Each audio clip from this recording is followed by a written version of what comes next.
In today's tutorial, I'm going to show you guys how to see or review the size of your Lenovo laptop, tablet, or desktop computer's hard drive.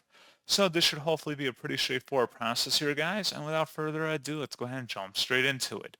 So all you have to do is open up the search menu, type in settings, best results, come back with settings, go ahead and open that up.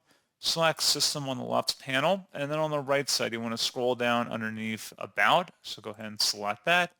And then scrolling down again underneath related, there should be something that says storage. Go ahead and select that.